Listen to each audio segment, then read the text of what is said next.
Welcome again. This is Robert Schein, Managing Director and Partner of Blanke Schein Wealth Management. Today is July 14th. It's a Thursday of 2022, and there's lots to talk about. Thanks for watching our market insights and observations. Let's get right into it. Yesterday's CPI report was well into 41-year highs. It's exceptional, 9.1%. That was even topping the top estimates of all analysts on the street. In fact, somebody we follow all the time, Brian Westbury of First Trust, he, of all of the analysts on Wall Street, was the closest at 9%.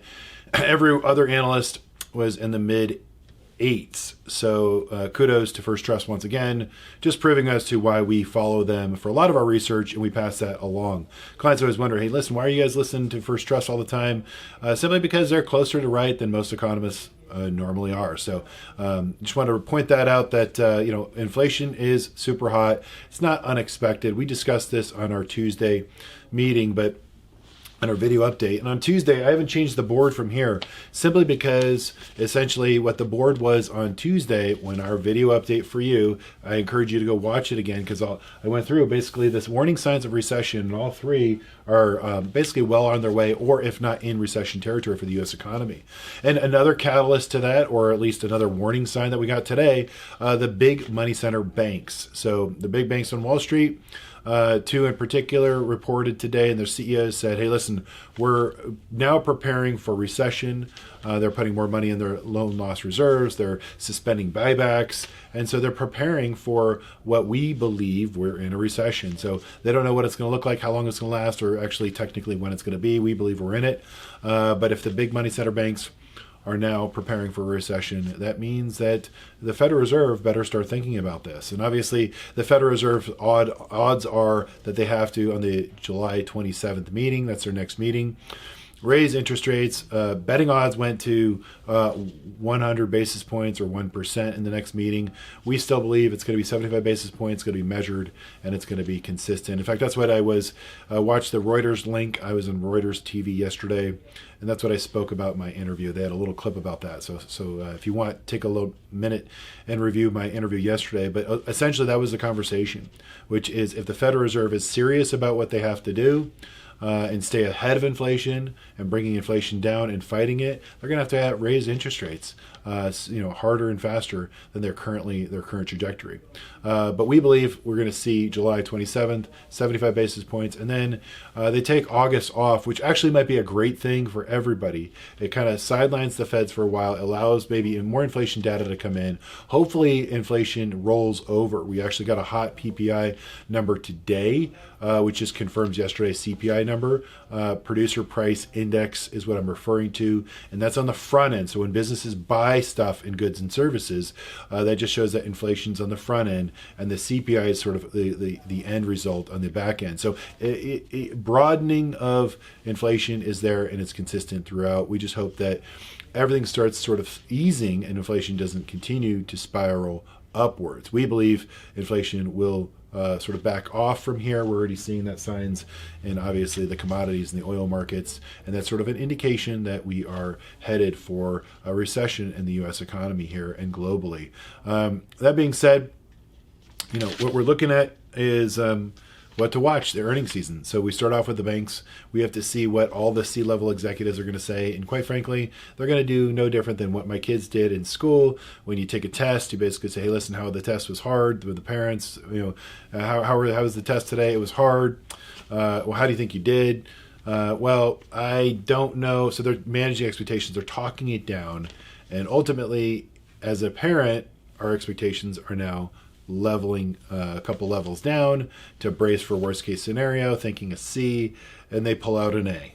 And that's what's going to happen in the earnings season. It happens every time. All of the C-level executives, the CEOs, the CFOs are going to talk down right now the uncertainty. There's tremendous amounts of uncertainty.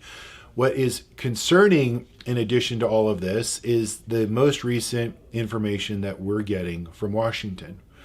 Clearly, there's an anti-energy independence embraced policy from Washington right now, and that's hurting. Energy is part of what's broadening the inflation issue in addition to Ukraine and Russia's conflict. But inherent within is energy without throughout that's the underpinning. So our lack of energy independence, but more importantly, it's also the spending.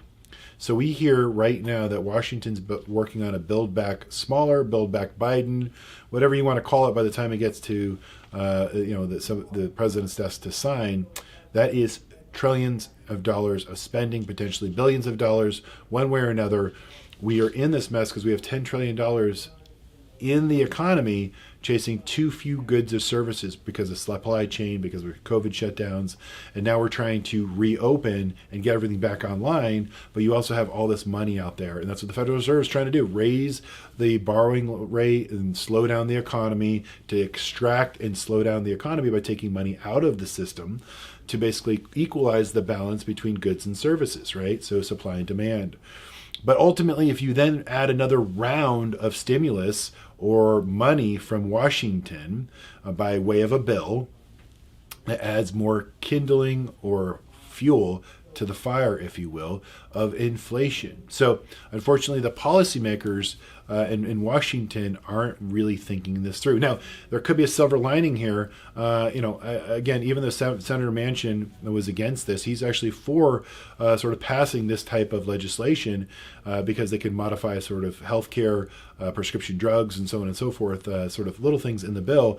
But the overarching thing for Senator Manchin, who's very critical and key to the vote, would be if they raise taxes. Now, are you kidding me? Now we're going to raise taxes on small businesses by, right now, yesterday the report was up to 4% if they pass this legislation. So, Manchin wants a sort of a balanced approach to any policy that's going through. So as the cooks are in the kitchen, it's going to taste pretty bad on the inflation side for Jerome Powell and the Federal Reserve. If this actually passes, it's just going to continue this spiral upwards because it's going to add more dollars to the economy.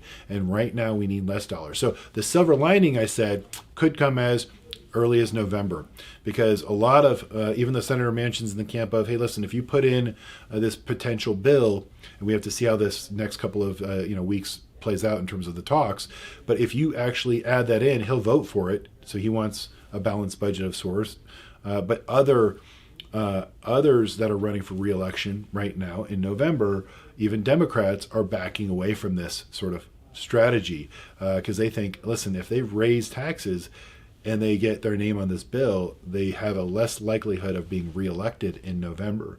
So this is how politics kind of plays into it. They kind of want to get a bill passed between now, Washington does, especially the administration, between now and November. So you're going to see that discussion heat up. This is just the preliminary conversation of what we're seeing as to what we should be watching and how that works its way into markets on a go-forward basis. So we're going to be staying on that story. We appreciate you watching today. But again, we have to continue to watch the second quarter earnings season as we just kick off that report. That's going to give us indication as to real time how the economy is doing and the future for equities. So thanks for watching. We'll take care.